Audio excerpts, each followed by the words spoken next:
afternoon. I'm Randy, and much more importantly, this is Ted Thomas. And of course, Ted Thomas is the authority on tax liens, certificates, tax auctions. And by the way, Ted, I must say, you're also the authority on finding really, really cool shirts. You got another great one there. Well, thank you. Thank you.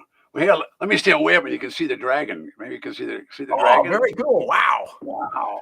Yeah. Now is that Ted, is that a shirt you put on when you're just feeling dangerous for the day and like ready to rock and roll? All right. Hey, Ted, right? Do you have any words for the folks before we start tackling some of their questions? Yeah, a lot. I hope everybody's doing well. The news that we're listening to every day is kind of scaring everybody. We heard an inflation report this morning, and then my goodness, the news isn't as good as we'd like. But the tax lien and deed business is very good.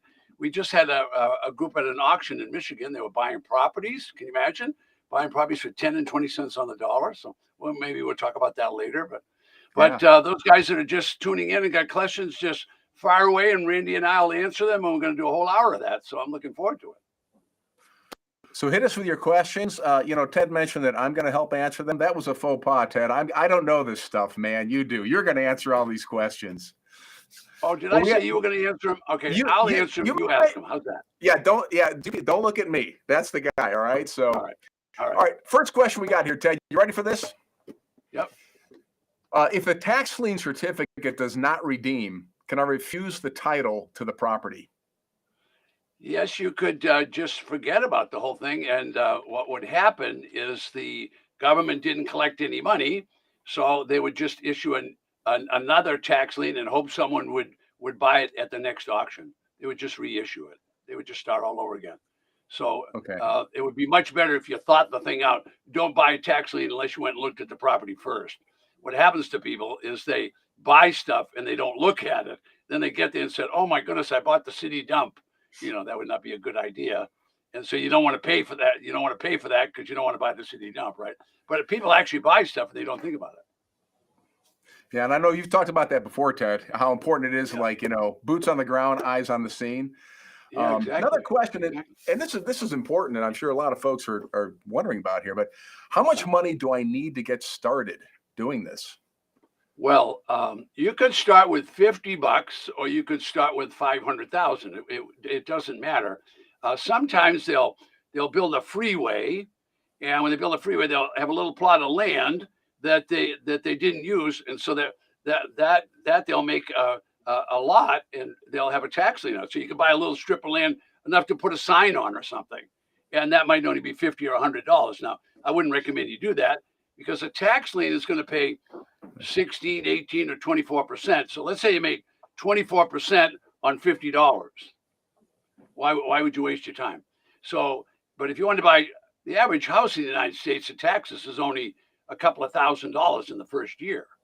So if it's a couple of $1,000s, well, definitely you would put $2,000 in, and then if you made 24%, you made some money. So you wouldn't want to buy too small. Otherwise, you're just wasting your time. But people always look at a business and say, "Oh, I want to do everything where I don't have to put up any money." Well, this is really an investment business. So it's called tax defaulted property and tax lien and deed certificates. Tax deed certificates are really selling the property, but tax liens are an alternate investment. I mean, basically what the governments did in half of the states is they created an investment for people that want to learn about it. So it's a really good investment because you're going to invest with the government, then you're going to hold a certificate. When the people pay it, you're going to get paid back by the government. So it was made as an investment. They're trying to get as much risk out of it as they can. But the point is, it's an alternative investment is really what it is. So people try to talk about it like it's a piece of real estate, nothing down or something like that. You should really be thinking, how much money do I want to put in? Like putting money in a savings account. You put money in a savings account. You want to know how much you're going to generate for interest. Well, that's what the tax lien business is. The local governments created this so people would have an alternative investment. That's the whole idea. Yeah, it is nice to know that, you don't need a lot of money to get started. But as you're saying, Ted, I mean, it's an investment type of business, and, right. Got to do something. We got another question here, Ted. And this is, can I do this from an offshore location, or do I have to be in the U.S. or a U.S. citizen? Okay, well, you don't have to be a U.S. citizen, and yes, you can do it from offshore. So, but let's talk about this for a second. Okay, you need to be English speaking because of two important things. One, the counties within the United States, and there's over 3,000 of them, people in the United States only can be guaranteed to talk one language. So the official language of the states, is English. Now, that doesn't mean we don't have a huge Spanish population in the middle part of the country, get Germanic population. We have different population in the East. They've got Irish and English, and and then they've got Italian. So there's a lot of languages, but the only official language is English. All right, so it's a long answer here. So you'd want to speak English because you're ultimately going to have to talk to the county either in writing on your computer, or you're going to buy, and so you're going to need U.S. dollars. So you're going to have to buy in United States dollars because they're not going to convert yen or Deutschmarks or pesos. They're not going to convert them. You're going to have to do everything in English, and you're going to have to do it with U.S. dollars. So how do we work that out? So we have clients in the UK, United Kingdom. They can go to a U.S. bank there. All the Canadian provinces can do that. I actually teach my classes in Australia. I teach them in Singapore, teach them in Thailand, places where they have American banks, because you need American dollars to do it. All right, so you wouldn't want to buy an investment that you couldn't speak with the people you're doing. So someone in there is going to have to be well versed in English. So that's a long answer to a very small part of the market. A very small part of the market. Seems like you can do it from anywhere as long as you speak the language, so to speak. Right. And you have U.S. dollars. You can't do it without U.S. dollars. Yeah. Another question here, Ted, is which state pays the 20% a month on taxes? Oh, well, that's an easy one. That's the state of Georgia. Georgia. Pays 20%, and they'll do it in a number of days, actually. So if you bought a certificate in Georgia today, you're actually buying not a tax certificate, you're buying a redeemable deed. All right, so if you bought it today, so this is day one, and then the certificate stayed outstanding for 20 days, and then they come in and pay. When they come in 20 days to pay, they have to give you back all your money plus 20%, because it's not an interest rate of return, it's actually a penalty. So you pay a penalty. So any day from day one to day 365 is a penalty of 20% in the first year, 30% in the second year. Well, is that one of the higher ones out there, Ted? That's pretty high. Texas is higher. Illinois is higher. Some of them will accumulate higher, but Georgia's a penalty state, and there's 5 different penalty states. Okay. Well, you've got a lot of YouTube videos, Ted, and how often do you post those videos for folks to see? Oh, you know what? I'm going to show you a video on that. But before he shows it, folks, I post videos 7 days a week. I post YouTube videos. Let me just show you a quick 30-second video of that. Austin, can you play that for me? Play a 30-second video for these guys. Go ahead and play that, Austin. There you go. Hey, so dude, you can't hear him? Okay, then I'll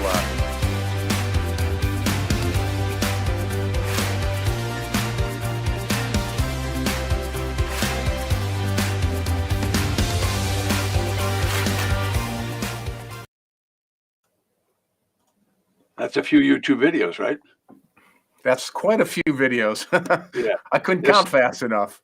There's about 350 or something like that up there. Wow. It's a lot of good information there too. Yeah, good information you can find out. So got another question for you, Ted. Sure. What happens to my deposit if I don't use all the funds at the auction? Okay. So you go to an auction, you raise your hand to buy a property, and when you pay them, you're going to have to pay them with certified funds of some kind or cash. Now, a lot of them won't take cash now. So let's say you paid them with a cashier's check for $20,000, but you only bid $18,000. So they got their money, they're happy. All right, now you're going to ultimately get a deed to that property, but prior to that, they'll send you back the other money. They can't make change like going to the bank, but what they can do is they can take the money back cash the cashier's check, and then the amount that you overpaid, they'll send it back. They don't keep it; they're going to send it back to you.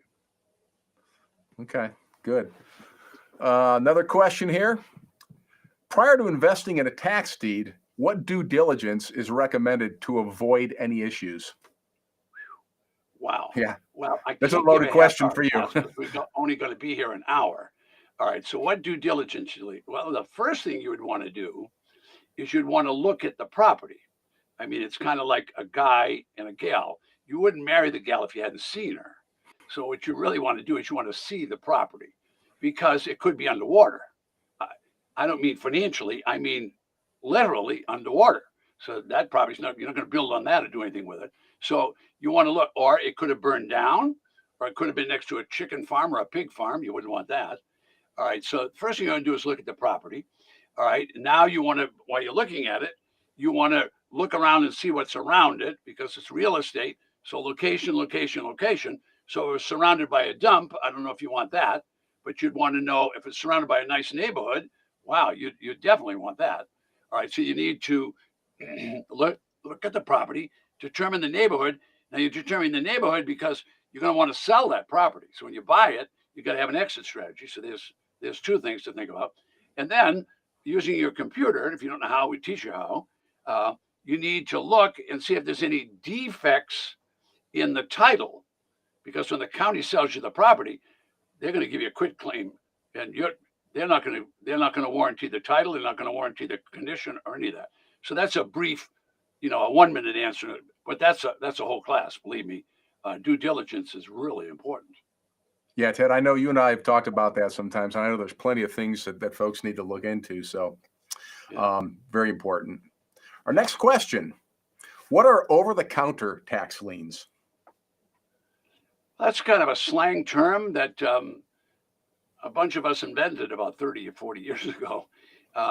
So the auction takes place. An auction takes place. I should show you an auction list. I'll do that in a minute. But when an auction takes place on, let's say it was in Miami, they're going to have 50,000 certificates. So people will keep raising the hand and buying, or they'll do it online. They'll buy online. And so they're buying whatever's left over. Nobody's bought them. So they're just sitting there. So let's say you had 60,000 available. They sold 50,000. What are they going to do with the other 10,000? Well, they're still available. So then the county literally picks up the list and takes it over here and puts it on a counter, so to speak. So think of yourself, you walked into the county record, and here's a big counter, and now you can buy it over the counter. So you do that literally online. You can go online and they'll have another list and you can buy them that way. The difference is, and there's a big difference, is there's no bidders over the counter because you're the only one standing there. And when you're at an auction, there could be 500 people at an auction, but when you go over the counter, there's probably not anyone there. So there's no bidding. So what do you care about no bidding? Because if you're buying a tax lien, you always get the highest level. So in Florida, tax liens start at 18%. The next bid is 17.5, 17, 16.5, 16. All right. So the bidding is coming down at an auction, but if you go over the counter, there's nobody bidding against you, so you're going to get 18%. So which do you want? Do you want 10% at the auction, or 5% or 1%, or do you want 18%? It's up to you. Yeah, that's a simple question, and that's one that answers itself. So, yeah. Next question. Somebody's asking, can I buy tax liens in Colorado? Colorado is a tax lien state. Yes, you can do that. Yes. It can be done. Yes. How about in Texas? Does Texas have online auctions? You pretty much can say all the states will have online. There might be a county or two. Now, Texas has got 254 counties. So do I know all 254? I can get the book out and go over there and look it up, or I can look it up online. The list is going to be that thick. So generally speaking, Texas, you can buy online and offline. Now, if someone goes and researches all 254 counties, there might be one that I'm wrong on, but you get the point that yes, you can buy online. And most of them are going to happen in the big counties, like, Harris County is going to have 250 properties every month. Some of the small counties out in Sweetwater and down on the Rio Grande are probably only going to have, a half a dozen. There's not going to be very many. It has to do with population. We have another question from Justin Lakes, and his question is New York a good state to invest in? You want an opinion, or what do you want? Okay. The challenge with New York is they do two things in New York. Okay, so let's divide it up. So east of the Hudson River, you're going to find Suffolk and Norfolk counties. Those two counties sell tax lien certificates. Now you come over to the Hudson River, go all the way to Montreal or down to New Jersey, all of those counties sell tax defaulted property. So there's two systems in effect. These two counties that sell tax liens and the other counties sell tax defaulted property. There will be plenty of tax defaulted properties in New York. Now, not last year, but the year before, I bought over 9 properties just online in New York. Okay, so I'm not negative New York, but let's do some analysis here just for a second. New York is a state where there's going to be more and more tax defaulted property, because if you look at population, now this is not Ted Thomas' opinion, just look at the census. The census will show that New York loses about a city the size of Orlando every 4 years. So that's about 1 million people. So about 250,000 people leave New York every year. So a lot of those people are abandoning property. All right, if you got a place to sell those properties, or you can get them cheap enough, that would be okay. But New York's an outpopulation state, and that's because of the economy. So is New York a good place? If all the people in New York, well, they love New York, right? There's probably 14 million of them or whatever. But the marketplace long term is not going up. You know, the opposite would be Florida. Florida, everything's going up. In New York, it's tapering down. You know, Ted, earlier you were talking about what kind of money you need to get started in this, but somebody's got an interesting question. Can I use a credit card to pay for auction properties? The answer is yes and no. So there's a limited amount of states that will sell tax defaulted property and allow you to use a credit card. We just talked about one of them. That was New York. And also Michigan does the same thing. There might be others coming online, you know, that I haven't, had experience with. But generally speaking, when you decide you're going to do this, you're going to get the auction rules, and the auction rules will tell you exactly how your money has to come to the county. Now, you can't walk in with a second party check. You can't walk in with cash in a lot of places. You have to do exactly what they say. So if they say, make the check out to the county treasurer, well, if we're going to say, don't make it out to the county sheriff, make it out to the treasurer. It's got to be exactly. So there's auction rules that tell you exactly how to do that. And they won't take the money unless you do it their way. So every county has their own auction list and list of rules. So that means there's going to be at least 3,000 plus different rules at those auctions. It's a lot to consider, I guess, huh? I don't think it's so much as it is that they're allowed to make their rules. See, the counties all became counties at different times. We started out with the colonies, and then from the colonies, they started taking away from the Indians, and then they took away from the Spanish when they got over into California. But as that country grew, they had different rules. So in the East, they still have townships, they still have municipalities, where in the West, you're only going to find huge counties with and many have large populations. Well, let me, another question that came in, Ted, is do you have coaches to help folks? Oh boy, do we have coaches. This business is a business you can do on your own, but it takes you a long time to learn it. The best way, in my opinion, is to have a coach. I'll show you a little video of some of the coaches here in a second, kind of queuing you up there, Austin, so you'll know what I'm going to do next. But we have coaches that we have trained and certified, brought through our system. And so I'm a big advocate of coaching. And the reason I'm a big advocate of coaching is this simple. You don't know what you don't know. And you can get so much in a book, you can get so much by going there.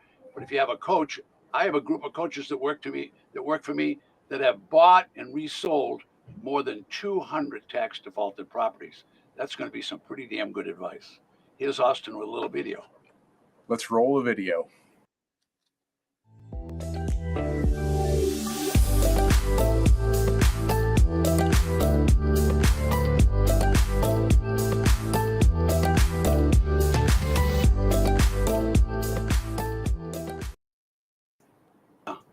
you go. All right. Well, another question is coming in. They're not stopping. They're not slowing down, Ted. I hope you have your coffee this morning. Yeah, I did. This next question is, how long on average does it take to learn this business? How much education will I need? Well, I'm prejudiced. So some people are going to learn this in 90 days and be out doing it. Other people are going to take a year to learn it. It just depends upon what you want to do. If you didn't do anything else, you could stop work. You had everything else in your life together and you didn't do anything else. You could do it in a couple of months' time and then start going to auctions with either our coaches or go on your own and learn how to do it. But that's one way. But the normal person will start, and we have courses that take a whole year to take. Some people will work with me, and I work with them for 13 weeks at a time. And then we do cycles. They go through cycles together. And so it's sort of up to the person. The people that are successful get involved in the coaching. They get involved in what I call the intensive business stuff that I teach, and the ones that go to auction. So they do all of those things. But here's the beauty of it. You only have to learn it once, and then you can do it for the rest of your life. And so it's just a matter of once you decide to dedicate your time to it, how much do you want to put in? So some young people, they don't have a lot of other things to do. They'll get done in 90 days. Other people, it's going to take them 6 months or 8 months. Most adults that learn how to do it, most adults will take 6 months, 9 months, even a year under no pressure. It's much better to learn under no pressure, at least in my opinion. Sure. Next question here, Ted. How do you keep from getting discouraged, not getting properties at these auctions? Well, here's how you stay non-discouraged. It's like health, you know. If you do a little bit of exercise once in a while, you know, you feel good. If you don't do things and you stay up all night and you eat wrong or whatever, you don't feel good. So you can always feel good about the tax lien and deed business because it's a business of abundance. It's been around for 200 years, and there's always going to be a new crop. Every year, there's going to be at least 3,000 tax defaulted auctions every year. So you'll go and you'll be overwhelmed at first. Like if you went to an auction in Los Angeles, you might be in a room with 1,000 people. You might be 1,500 people. Matter of fact, you won't be in the room anymore. They have to do it outside at the fairgrounds because so many people. All right. But if you went to a little auction in some little town in Western Massachusetts or upstate New York, there's probably going to be 7 to 20 people in the room. Or if you go to Kalamazoo, Michigan, there might be 40 people. So your learning is going to depend upon what's happening in that room, you know, the auction. So is Kalamazoo going to be busy? No, they're all done in an hour. Okay, in Los Angeles, they'll never finish. They'll go the complete day, and then they'll have to go a second day. So the learning process is different for the different auctions. So that's what speeds it up and slows it down. The classes we do, that's all done at a regular rate that people can learn at. So that's the difference. Ted, is there a virtual way to view out-of-state properties? Absolutely. Yeah, you can. We actually have virtual seminars that we do, and we do one of those every single month. But to look at property, you can look at all the property. If a county is online now, they will have a virtual auction. So if the county has taken the time, or they've hired auctioneers to do it, they'll go out and photograph the property. Now, keep in mind, a photograph doesn't show you, you know, the inside of the building. It doesn't show you the quality of the building or anything like that. But they'll show you a structure so that you know the structure that hasn't burned down. And of course, then you could go. The satellite systems are just short of fantastic. So I'll just mention one and not go into too much in depth. It's called the GIS mapping system. Almost every county has it, and it's just a satellite, and it's looking down, except you can come down all the way down to where you can see whether there's a geranium on the front porch. And now you can look at the property from all different levels. You can see where the freeway system goes. You can see where the rivers run. You can see their topography. You can see all of that using the GIS mapping system. Now, I'm not talking about Google driving up and down the streets. Those things are still there. So you could do that. So there's a lot of things you can do virtually in the business that we couldn't. When I started, back when I had black hair and I was skinny, in those days, you had to drive to the county just to get the list. because they didn't even send them out. Now you can get the list on email. It's amazing. Yeah, that's helpful to know. Yeah. So Ted, another question. In Texas, is the mortgage always eliminated for the investor in a tax deed sale? Okay. Just to be overly correct, they don't use mortgages much in Texas. What they usually use is what's called a deed of trust or trust deed, which is similar to a mortgage. It's a loan document. They can use mortgages, but mortgages are kind of the old way of doing things. So along the east, they use mortgages. But in Texas, when the auction takes place, okay, that's kind of a drawing line. When that auction comes down, the treasurer can eliminate the trust deed from the property. Okay, but when they start out in Texas, they don't eliminate it. So when you buy the tax deed, the trust deed will still be on the property when you start. All right. Next question here. What state do you recommend to get started with? Is there one easier than the others for a beginner? Yeah, there's always an easy one. The easy one is the one you're in. Just start right there, because start in your own county. I mean, why drive all the way to Houston, or why go to Cincinnati? Why do we want to do that? Just figure it out in your own county. As a matter of fact, what people really should do is you live in a city, a town, whatever. That's within a county. You should actually go to your county records. It's a big building. You can go in there and go into the map room. You can go to the tax room. You can go everywhere. You can see where all the assessment is. You can look up everybody's property. I can sit here in my office and look up your property, tell you how many bedrooms it has, what kind of roof it has, how much you owe on the property. I can tell you everything about your property just sitting here. And I have mapping systems that will do that for every property in the United States that I retain and help people with.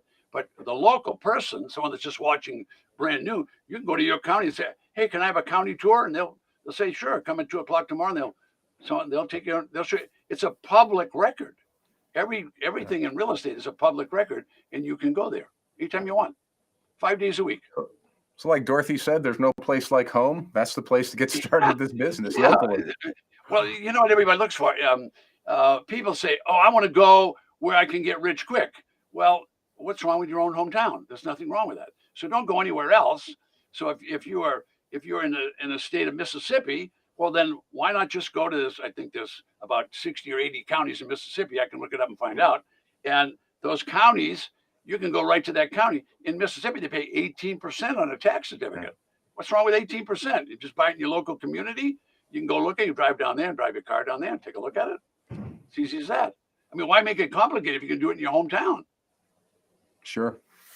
Yeah. Hey, Ted, can there be more than one tax lien holder for different years? Sure. You could have a state like Arizona where they're going to issue a tax lien, and if the people don't pay, they'll issue one next year. If they don't pay, they'll another year. So every year they'll issue a tax certificate. So you could buy one today, and then you could just hold that and wait for the people to pay. But if they didn't pay, no problem. The clock will still keep ticking. They'll still owe, and someone else could buy the one for the next year, and then someone else could buy the one for the year after that. Tax liens are made as an investment for the local guy. I mean, it's an alternative investment. There's nothing unusual about it. They've been around for a couple of 100 years.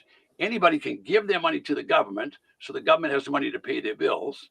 All right. Now the government gives you a receipt, and your receipt simply has a covenant, call that a promise. The covenant says, if this guy doesn't pay you, you can take the property. That's how simple a tax certificate is. It's not any more complicated than what I just said. That sounds pretty bizarre. Another question, Ted. Yeah, another question here. You may have answered this, but maybe there's another take on it. Should I start in my local area, or do you recommend a specific state? No, I always recommend in your local area because it's the easiest thing to do. So let's say that you live in say Cleveland.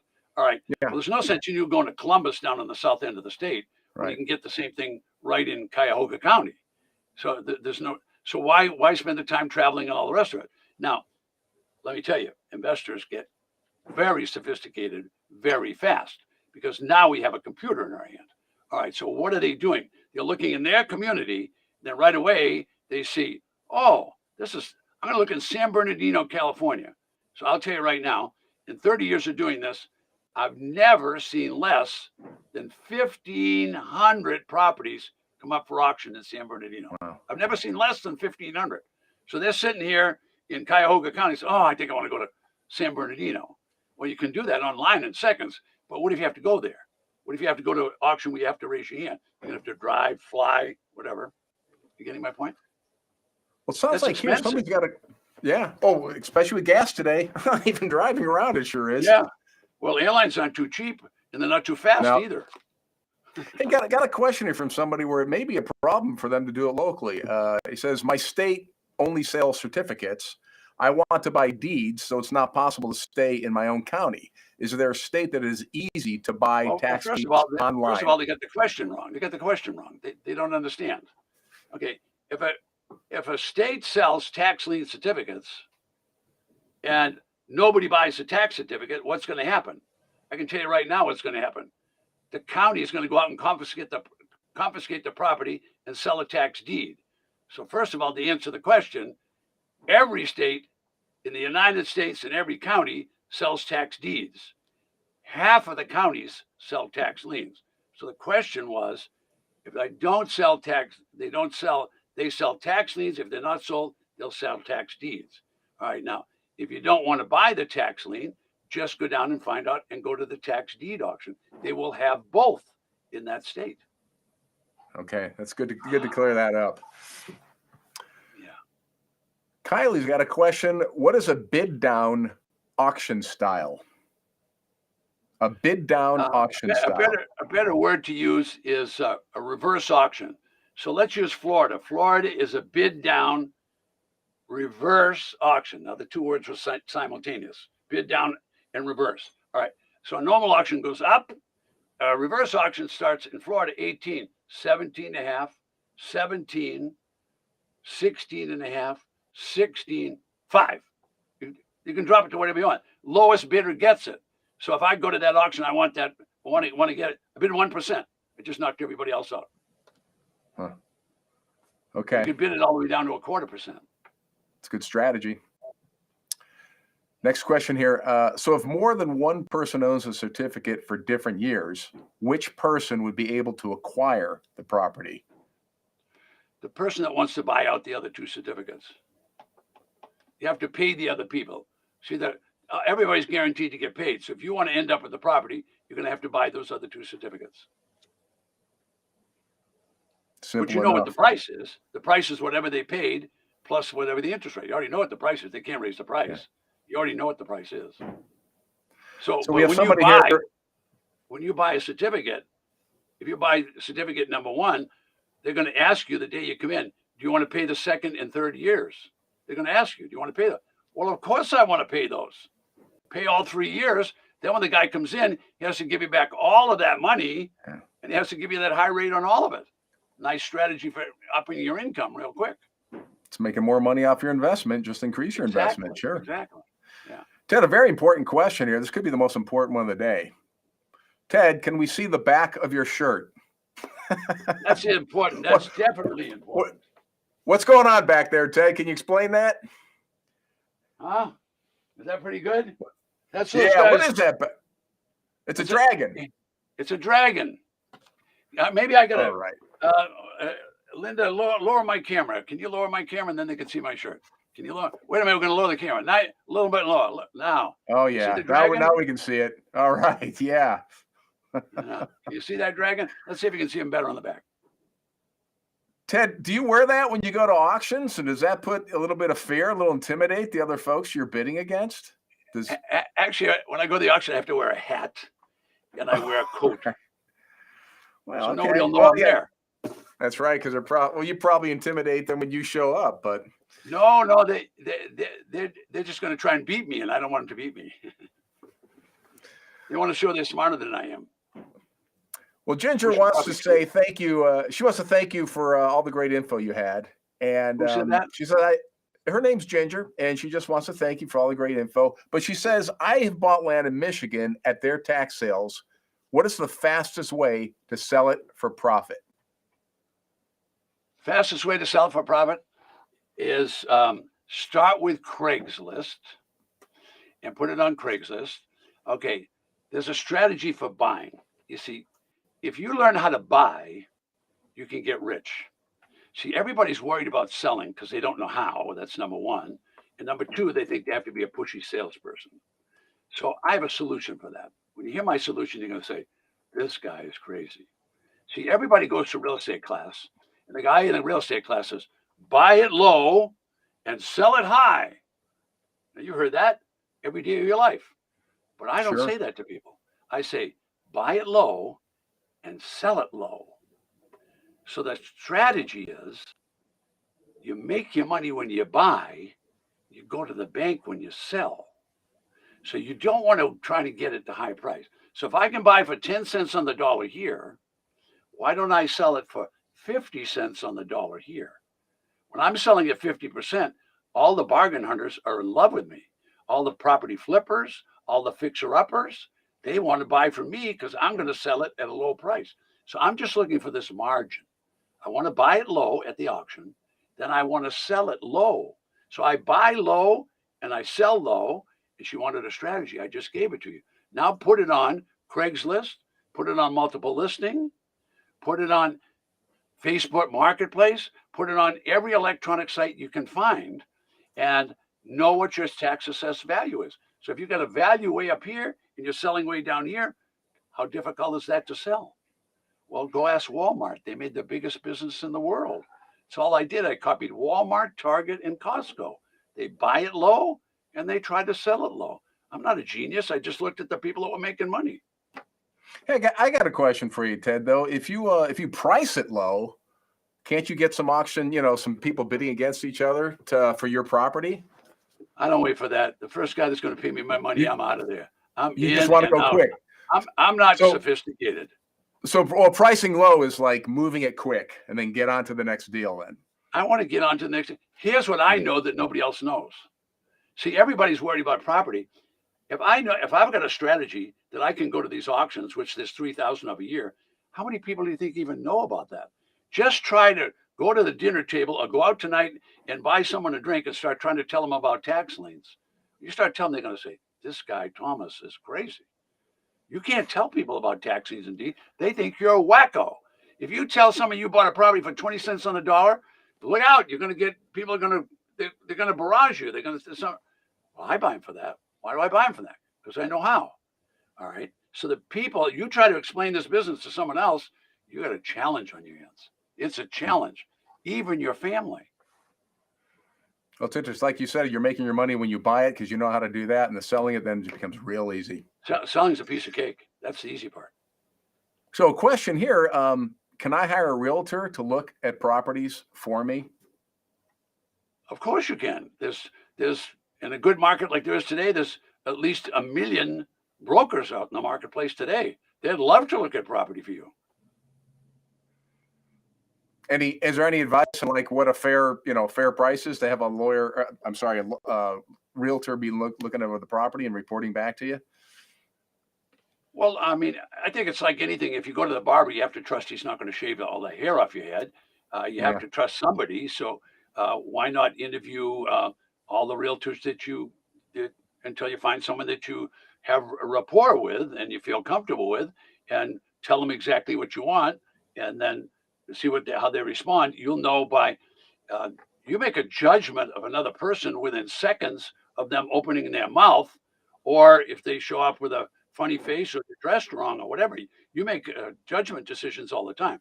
So judge the realtor by what they tell you and what you could say to them, could you do a comparable market analysis for me?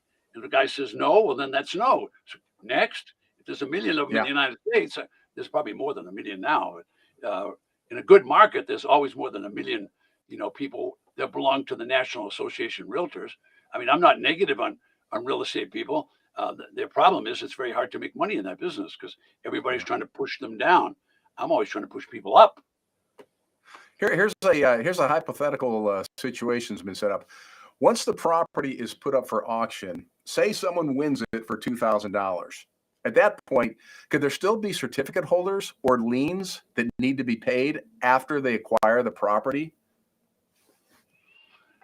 Well, first of all, there couldn't be any tax lien certificates due, But if you understand the complexity of a real estate deal, it's not just tax liens and deeds.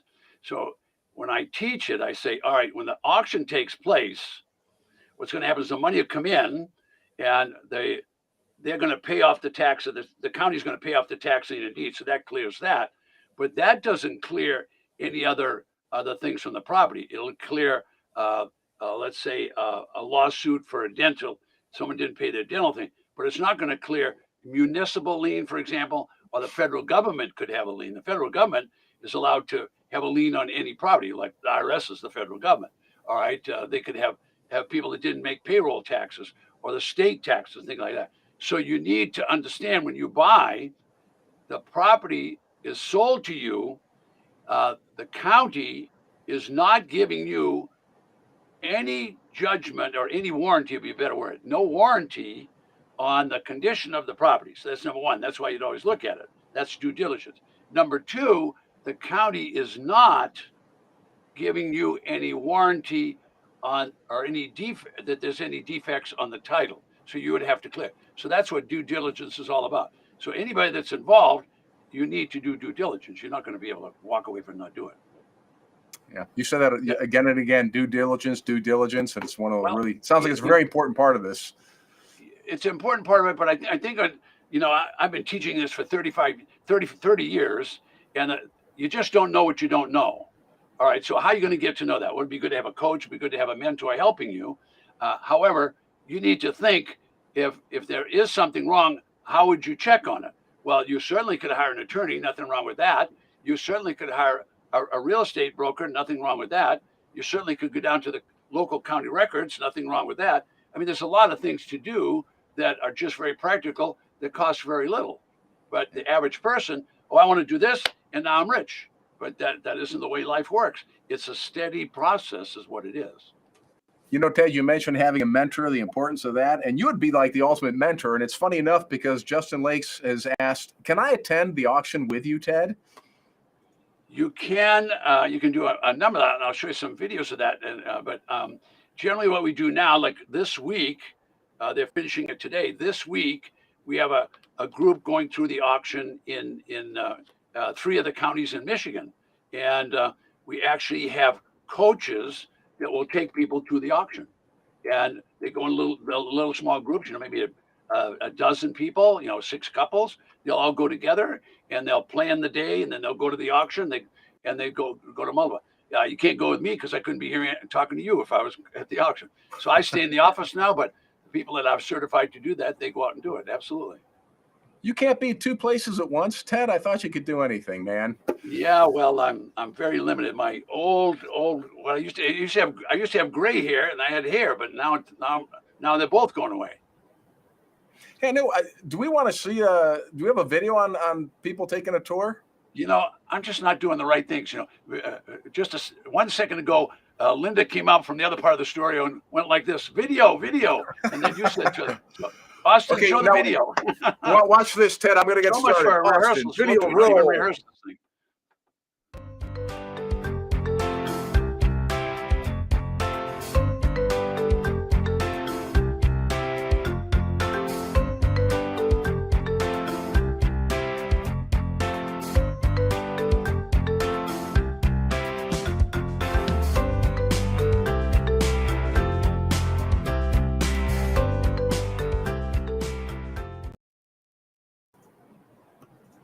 Yeah, that actually looks like fun.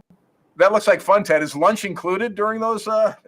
Oh man, listen. These groups, and they never want to go to bed at night. That's why I don't go anymore because my goodness, they all day long together. They start at 8 o'clock in the morning, and they want to get at night. Then they want to have dinner, and they won't get up from the table. Well, let's go to bed. No, let's talk some more. And they don't want to go to bed because it's not boring TV anymore.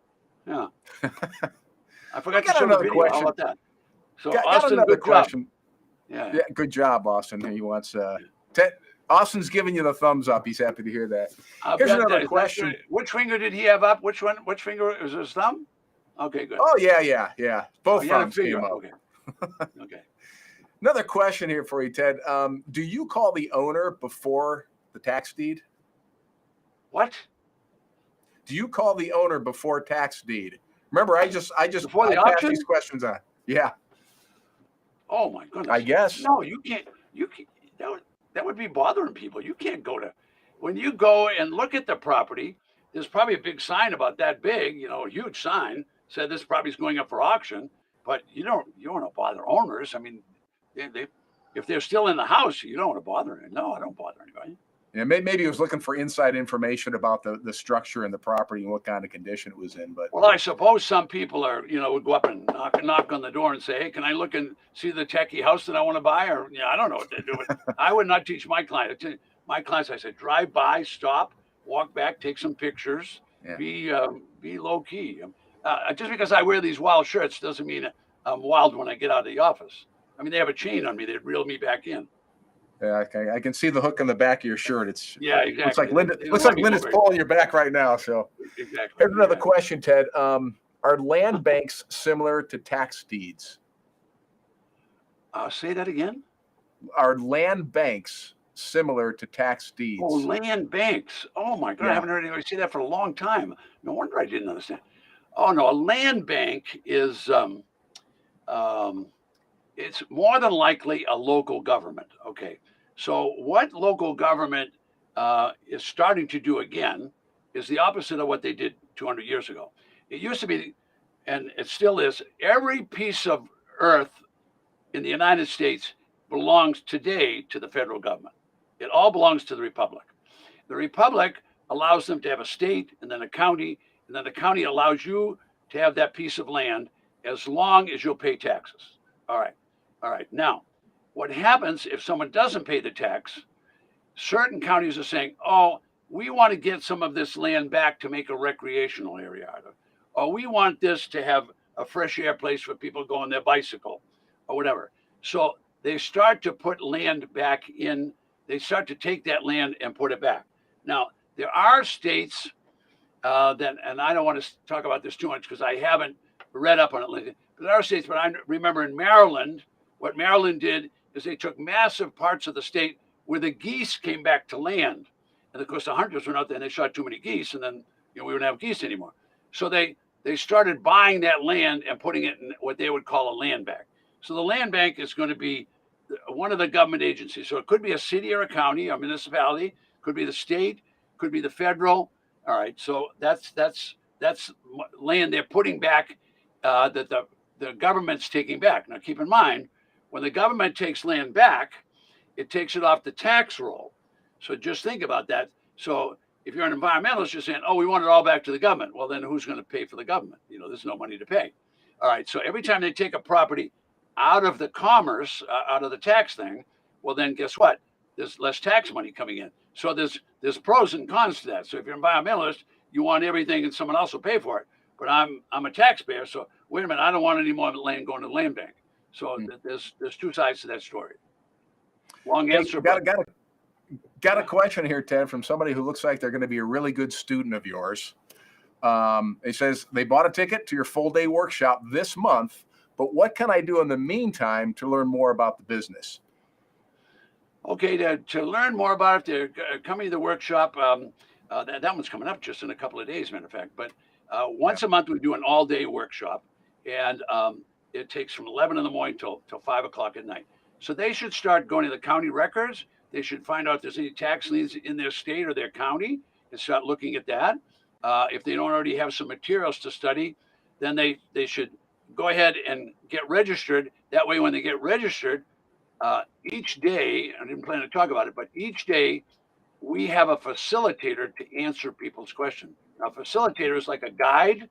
Okay, so we have 5 guides, and every day they give a class. So there's 5 guides every week. And once they become a client, they can talk to that guide, get questions, and come on calls like we're doing now that are only specific to tax liens and deeds. So they could be doing all that ahead of time. If they want to go to a That's good to 3-day, know. when I finish up, I'll show you what one of those looks like. Okay. Another question, Ted. If there are any federal liens, can you do a quiet title to remove them if the property is worth it? And if so, how long will that quiet title take? This is amazing to me that I've done 2 calls and there's been a quiet title call. I mean, I think I was 3 years in the business before anybody even brought up quiet title. Anyway, first of all, if a lien is on the property, that came from a judgment, and it came from more than likely a court action. Or if it's a federal lien, the liens have to be paid. All right, now certain federal liens have expirations on them, like an IRS lien. But most federal liens, you're going to have to work out something. Now, if you bought the property and you didn't own and it had a federal lien on it, it's staying on it until you do something about it. All right, now what you have to do about it is you contact the agency and see if they'll accept money. They'll say, yeah, we'll take all you're going to send. But you could bargain with them. But bargaining with the federal government is darn near an impossibility because of the time and effort it would take. So do your due diligence ahead of time, especially when you're starting, and make sure that you don't have municipal liens or federal liens on the property. If you got a coach, they can help you with that. But negotiating a federal lien is not some easy process. I can tell you that right now. I mean, I've done it, but I don't know if I want to do that again. It's been all the time. It wasn't that they gave me a hard time. It wasn't that they were difficult. It was doing business with the federal bureaucracy is like just short of impossible. You really have to be dedicated. I've done it because I want to be able to teach other people. And here's what I'm teaching you. Don't do it. Just don't buy the property. Ted, you've explained it there. You know, you can do live auctions or you can do online auctions. Kylie is just wondering, are live auctions or online auctions better? Is one better than the other? I love the live auction because I can sit in the room and look at who's doing what. And when someone's running out of money, whether they're at the auction or not, you can tell by the sound of their voice when they're running out of money. And if you're at an auction and you got a $500,000 property there and you're trying to get it for, let's say, 20 cents on the dollar, well, that'd be 100,000, wouldn't it? Well, people start running out of money when they get 100,000. Well, I like to hear that because maybe I can get it for 105.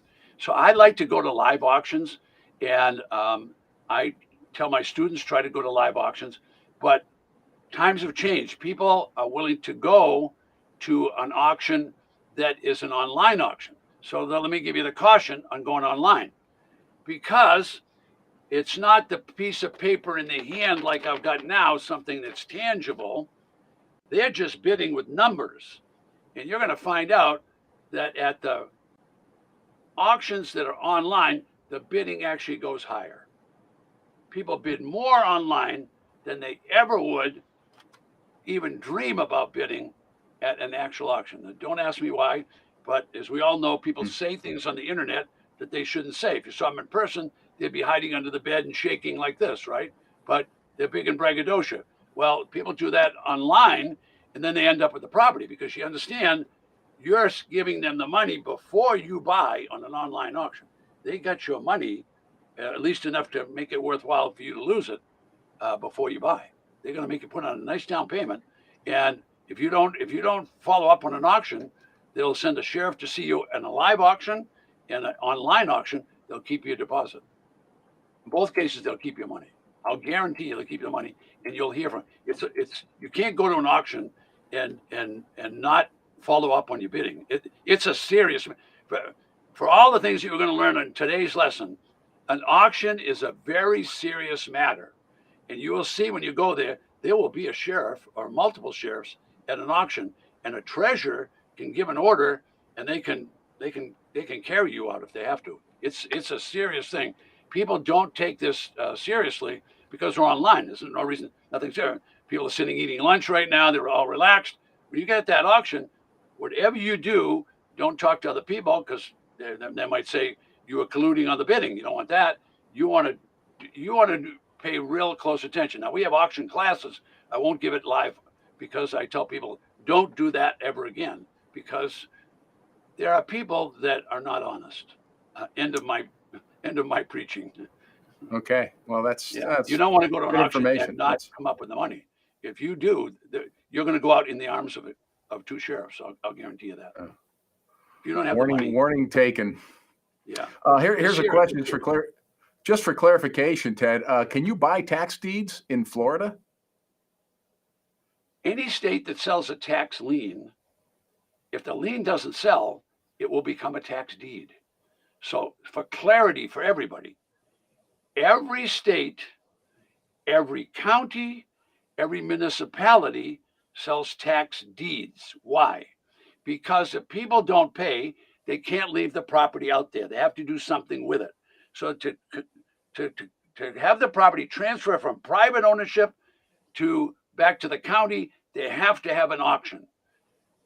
Certain states, half of them, have counties that are very benevolent. Now, I made that word up, benevolent. That's Ted's thought process. They're benevolent because they'll sell a tax lien certificate. In a tax lien certificate, you don't get the property. The people stay on the property. You get a piece of paper. This is a tax lien certificate. It's just a piece of paper. You get a piece of paper. The people are still on the property. If they don't pay you, then you'll get that property. However, half of the states sell those, and they're very benevolent. They let the people stay there for 2 and 3 years in a default situation. So they're very nice to the people. If you go to California, you go to New York, you go to Texas, they're not going to be benevolent. I'll tell you that right now. When they have a tax deed auction and you win, you're going to get possession of that property in California, or you're going to get possession of it in New York. They are not. This is a serious business. Now, we're in a pretty serious area here. Fortunately, we're getting into the class because I get kind of pumped up here telling people, look, this is serious.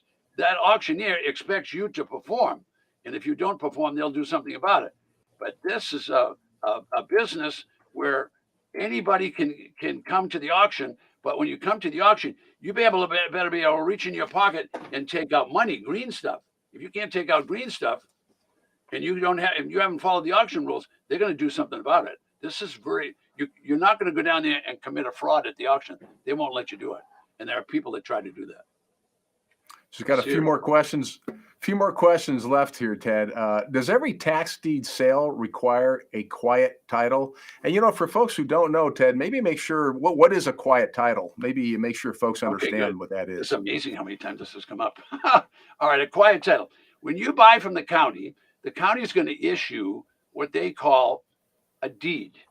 It might be a treasurer's deed, it might be a sheriff's deed, it might be a tax collector's deed. Here's what it really is. It's a quit claim deed. Write it down. I did not say fast. I said quit, Q-U-I-T. All right. So they're going to issue that deed. All that deed means is that they are giving you whatever they've got. And they are then not warranting the title in any way, and they're not warranting the condition of the property. All right. So you bought a property you got it for 10 cents on the dollar. It's worth $100,000. You are so happy. $100,000 property you got for 10 cents. All right, the next guy, when he buys it, he's a retail buyer. When he's a retail buyer, he wants to have title insurance.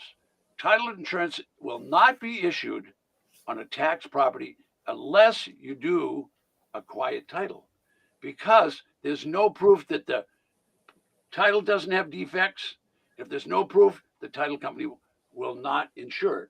So when you buy a property at a tax defaulted auction, plan on, fund accordingly when you start, so you can pay the attorney to do a quiet title action. Could take 2 months, could take 6 months. I've had them take 13 and 14 months. All right, they have to quiet the title. Otherwise, the new buyer will not buy you the property from you. Okay, we got one more question here for you, Ted. Do you have any workshops? Yeah, we do. We have lots of workshops, but let me say something before I say anything else. Folks, I'm a investor and an author and a teacher. I'm not an attorney. I'm not a real estate broker. I'm not an advisor. And so you have to understand, when you're doing anything in the real estate market, attorneys are your best friend because they know all the ins and outs of that. So you might have to hire one of those when you do this, but you're not going to have to hire them every time. You're going to have to hire them so that you learn it. I'm not allowed to teach the law. I'm not allowed to operate you as a doctor or anything like that. I'm just a lay person that did a lot of deals, and people started asking me questions. Then I started creating video courses. Then I started creating audio courses. And then I started taking people to auctions. And then What you're going to see now is you're going to see one of our 3-day events. Hope you guys are learning a lot. If you missed and didn't get your question answered today, don't worry about it. You can send it in to us. We're going to give us some way to respond back to you. We'll answer all your questions. We get way too many questions, but I'm going to end with this video. It's just me at a 3-day workshop. We do that about 4 times a year. Austin, I'm handing it back to you. Good to see you, Randy. I'll see you next 3-day week. video. You too, Ted. Take care. Throw that video.